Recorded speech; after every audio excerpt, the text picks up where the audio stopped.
چراغ شهر را کشتند و قدر ماه دانستیم.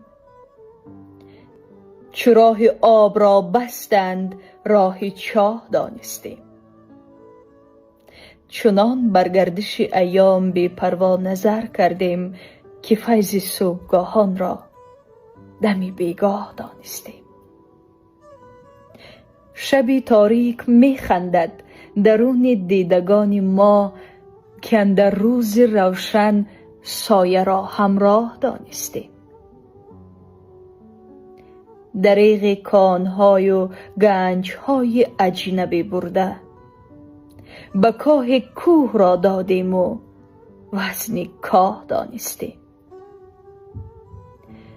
گهی از نعره شیرانه ما گوش ها کر شد، گهی خود را گرفتار دمی روباه دانستیم.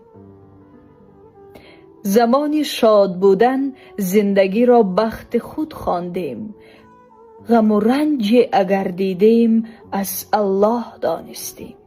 گذر کردیم از هر لحظه عمر همایونی، به غفلت خویش را از رازها آگاه دانستیم.